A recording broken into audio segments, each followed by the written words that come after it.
Varicose veins కి సరైన చికిత్స కోసం సంప్రదించండి ఎవిస్ హాస్పిటల్. నమస్తే రమగారు. నమస్తే జయ. రమగారు, కొన్ని మనకి దేవతా వృక్షాలను ఉంటాయి, మనకి ఆలయాల్లో కనిపిస్తూ ఉంటాయి.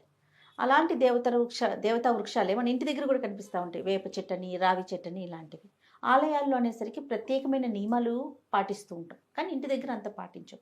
అంతదాకా ఇది మనకి గుర్తుండే ఉంటుంది మీకు, ప్రగతి రిసార్ట్స్లో దేవతా వృక్షాల వనం అని చెప్పి మొత్తం అన్ని వృక్షాలు మనం చూసాం. ఇట్లా కొన్ని కొన్ని చోట్ల చూస్తూ ఉంటాం కదా. వీటికి పూజా విధానం ఇంట్లో ఉన్నా కూడా మనం ఏమైనా పాటించాల్సిన అవసరం ఉంటుందంటారా? అవన్నీ ఎలా ఉంటాయంటే జయ, ఇప్పుడు పూజలు జరిగే చోట, ప్రతిష్ట ఉన్న చోట ప్రత్యేకంగా వేసి మరీ అర్చించే విధానం కొన్ని చోట్ల కనపడుతుంది. ఆ దేవాలయం ఎక్కడ ప్రారంభించారో అక్కడ ఆల్రెడీ ఇలాంటి వృక్షాలు ఏమైనా ఉంటే వాటిని తీసేయకుండా ఉంచుకుంటారు. సాధారణంగా దేవతా వృక్షాలు అంటే మనకి సమీపంలో కనపడేవి ఏంటంటే రావి, వేప రెండు కలిసి ఉన్నా కూడా, తర్వాత మర్రి, జువ్వి, మేడి, మద్ది, ఇవన్నీ కూడా దైవతాంశ కలిగిన వృక్షాలుగా చెప్పబడతాయి.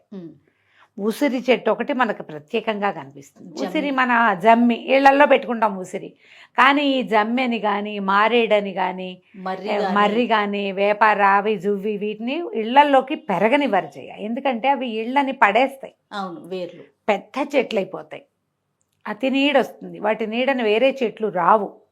వాకిళ్లల్లో వేసుకుంటారు. వాకిళ్లలో వేయబడేవి సాధారణంగా ఏం కనపడతాయి? వేప, మామిడి.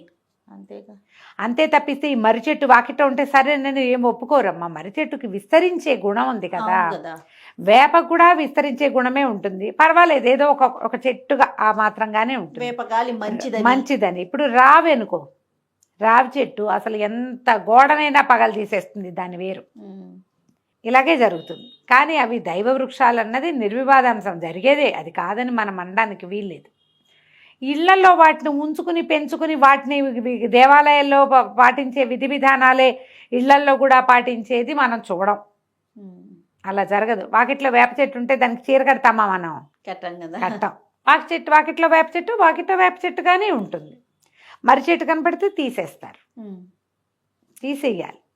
కొంచెం వాకిళ్ళలో ఉంటే ఇప్పుడు పూజనీయమని పాలు పోయిండని, అది పోయిండని, ఇది పోయిండని ముట్టుకోండి, ఏమిటేమిటేమిటో సోషల్ మీడియా వల్ల ఇంకా విపరీతంగా తెలుస్తున్నాయి. దీనికి మనం పవిత్ర స్థలాలలో ఉంటే గనక వాటిని ప్రత్యేకంగా మనం కాపాడగలుగుతాము. మన పూజా విధానం అవి కూడా సుసంపన్నం అవుతాయి సరిగ్గా. ఏదో ఒక సందులో మొలిచేస్తాయి రావి చెట్లు, కాకులు, పక్షులు రావి పళ్ళు తిని వాటి విసర్జకాల వల్ల వస్తాయి. వేప కూడా అంతే. ఈ పెద్ద పెద్ద మహావృక్షాలు ఎవరు పాతి పెడతారు? ఓ చెట్టు మించి ఇంకో చెట్టు మీదకి తిరిగే పక్షులు అవి తిని కొన్నిసార్లు జంతువుల వల్ల కూడా బయటికి వెళ్ళిపోతాయి. అవి ఎక్కడెక్కడికో వెళ్ళి అక్కడ విసర్జించబడి క్రమంగా మొక్క వస్తుంది. నువ్వు చూడు, పెద్ద ఫ్లైఓవర్లలో కూడా అక్కడక్కడ రావి చెట్లు కనపడతాయి. ఇలాగే వస్తాయి. మనం అక్కడ పెంచి పోషించి పూజ చేయం కదా, చేయలేంగా, తీసేస్తాం. అలా తీసేపోతే మొత్తం ఊరంతా రావి చెట్లే ఉంటాయి. ప్రత్యేకంగా పూజించే విధానము కనపడుతుంది. వేప వల్ల ఉపయోగాలంటే మనం ఆల్రెడీ వందలు ఉన్నాయి. వేప వల్ల ఎన్ని ఆరోగ్య నిధి వేప చెట్టు. వేప గాలి చాలా మంచిది, లంగ్స్కి మంచిది, స్కిన్కి మంచిది, తలకి మంచిది, బుద్ధికి మంచిది, పొట్ట లోపలికి మంచిది. వాకిట్లో ఉంచుకోవచ్చు. వాటితోటి క్రిమి సంహారిణిగా పనిచేస్తుంది వేప. బేసిక్గా ఆ వేప చిగుళ్ళు కోసి కొంచెం అంత బెల్లం వేసి గ్రైండ్ చేసేసి దంచేస్తే చిన్న చిన్న ఉండలు కడితే పొట్టలో ఉన్న పారసైట్స్ ఉంటాయి, పాములు పోతాయి నిశ్శేషంగా. వేప పూత, సంవత్సరం అంతా వేప పూత మనం ఇప్పుడు ఎండబెట్టి అట్ట పెట్టుకుని ఏడాదంతా ప్రతి నెల ఋతువు మారినప్పుడల్లా అంత వేప పూత నేతిలో వేయించుకుని కొంచెం జీలకర్ర వేసి ఓ చిటికెడు ఇంగు వేసి కాస్త ఉప్పు వేసుకుని అన్నంలో కలుపుతుంది. చేదుగానే ఉంటుంది, చేదు కాకపోవటమే ఉండదు, కానీ పొట్టలో వచ్చే పురుగుల్ని, కొత్తగా వచ్చే అనారోగ్యాలని తగ్గిస్తుంది. వేప చెక్క కషాయం చాలా మంచిది, ఫ్లూస్కి బాగా ఇస్తారు అది. వేప గాలి మరీ మంచిది. ఆ వాకిళ్లలో ఆ గాలి ఆడుతూ ఉంటే చాలా రకాల బ్యాక్టీరియాలని, చాలా రకాల వైరస్ని రానివ్వకుండా చేస్తుంది. మనకెందుకు ట్రాపికల్ ఫీవర్స్ వస్తాయి కదా, అట్లమ్మని కదా, పొంగని, అవి వచ్చినప్పుడు వేపే దానికి వైద్యం, ఇంకేం లేదు. వేపతోటే చేస్తారు ట్రాపికల్ ఫీవర్స్, వేపతోటే దక్కుతాయి. వేప చాలా మంచిది. ఇంట్లో పెట్టుకోవడం అంటే మనకంతా అపార్ట్మెంట్ కల్చర్ ఉంది.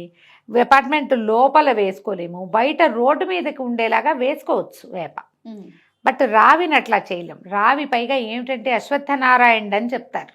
రావి విష్ణు స్వరూపం, అందుకని అది దేవాలయంలో ఉంటే పూజార్హత కలిగిన వృక్షం కాబట్టి మనం అక్కడ ఏదైనా పూజ చేసుకోవచ్చు. ఈ రావితోటి కూడా చాలా ప్రత్యేకమైన లక్షణాలు ఉన్నాయి జయ. రావికి సంతానాన్ని కలిగించే లక్షణం ఉంది.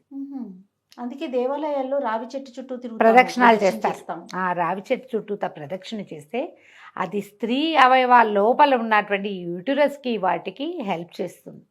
దాని చుట్టూత ఆ తిరగటం వల్ల దాని లోపల నుంచి వచ్చేటువంటి ఆ జీవశక్తి ఈ గర్భానికి కారణం అవుతుంది. యూటరస్కి సంబంధించిన సమస్యలకి అది సమాధానం చెప్తుందంటారు. అంటే ఒక చెట్టువా చుట్టూతా తిరిగితేనే ఇదవుతుందంటే మన విధానం అది అంతే అవుతుంది కూడా. కదా రమ్మగారు, నమ్మకము, సైన్స్ కూడా అట్లా చెప్తుంది. అవును. ఇందులో మళ్ళీ మర్రి చెట్టుకు కూడా అలాంటిది ఉంటుంది. వట సావిత్రి వ్రతం అని వ్రతం చేస్తారు. మరి చెట్టు కింద, మర్రి చెట్టుకి మరి సంవత్సరంలో చెట్టుకే వట సావిత్రి వ్రతం ఒక్క సంవత్సరానికి ఒక్క రోజు ఉంది. అది ఒక తాడుని చెట్టు చుట్టూతా కడతారు. ఆ తాడుని కట్టడానికి మనం తిరగాలి కదా దాని చుట్టూతా. ఆ తిరగటము మనకి మంచిది. మర్రి చెట్లు కూడా ఆరోగ్యానికి మంచివి. అలాగని ఇంట్లో పెంచుకోమని కాదు, ఎక్కడైనా కనపడ్డప్పుడు దండం పెట్టుకోవటం, దేవాలయాల్లో ఉన్నప్పుడు విధిగా నమస్కారం చేయటం, విధిగా ప్రదక్షిణ చేయటం, ఇది మంచిది. మేడి ఒకటి, దాన్ని ఏమంటారు మన మేడి అంటే దత్తాత్రేయులు వారు కూర్చునే వృక్షం, ఔదుంబరం అంటారు కదా.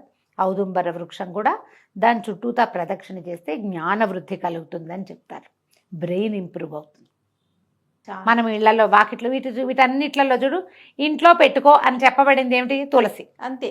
తులసి గాలి మంచిది, తులసికి ప్రదక్షిణ చేసుకోవచ్చు, తులసి తీర్థం పుచ్చుకోవచ్చు, అవన్నీ ఆరోగ్యానికి మంచివి. వీటిని ఎక్కడైనా పెరిగితే పెరగనివ్వండి, బయట ఖాళీ స్థలాల్లో మంచిదే. ఇంట్లో పెట్టుకోవాల్సిందే, ఇది మంచిది కాబట్టి అలా భావించకూడదు. వీటిల్లో మనం ఇళ్లల్లో పెట్టుకోగలిగింది ఒక్క వేపే, వాకిట్లో. ఇంట్లో కాదు అది, అది కూడా బయటే. బయట, ఇంటి బయట మామూలుగా చెప్తారు, వేయబోతే వేపకొమ్మ, వేసినప్పుడు వేపకొమ్మ, తీయబోతే అసిరెమ్మ అంటారు. వేప చెట్టును తీసేటప్పుడు జేజి అందులో ఉంటుంది అమ్మవారు, తీయకూడదు అంటారు. దానికి ఏదైనా చిన్న పూజ ఏదైనా చేస్తున్నారనుకో, ఇంకా అప్పుడు అసలు తీయలేకపోతాం, పవిత్రంగా చూస్తాం. మామూలుగా చూడు, ఏదైనా పూజలు చేసి అమ్మవారి నైవేద్యాలు అవి పెట్టేటప్పుడు ఒక వేపకొమ్మని పెట్టుకుంటాం. ఆమెకి ప్రతిగా ఈ మన గ్రామశక్తులు ఉంటాయి కదా, ఆ గ్రామదేవతలు, వారిని వేపకొమ్మలో చూసుకుంటాం. అవును, మంచి మాటే, కానీ ఇదే ఆలోచనగా చేయక్కర్లేదు. రైట్. ఎక్కడైనా దేవాలయానికి వెళ్ళినప్పుడు అక్కడ ఒక రావి చెట్టు ఉంటే, మీకు సంతానం ఉన్నా లేకపోయినా ప్రదక్షిణ, రావి చెట్టుకి ప్రదక్షిణ చేయండి. ముట్టుకోకూడదు రావి చెట్టు. చెట్లు పట్టేసుకొని ముట్టుకోకూడదు, తలని ఆనిచ్చేసి, తల ఆనించకూడదు, చేస్తూ ఉంటాం. ముట్టుకోకూడదు. రావి చెట్టుని చుట్టూతా ప్రదక్షిణ చెయ్యాలి. ఆ తాడు కట్టేటప్పుడు కూడా అట్లాగే ఒక్కచోటే ముడేస్తారు, ఒక్కసారే ముట్టుకోవటం, తర్వాత దాని చుట్టూతా తిరుగుతారు. మీరు ఒట్టిగా ప్రదక్షిణ చేయండి, ఆరోగ్యానికి మంచిది.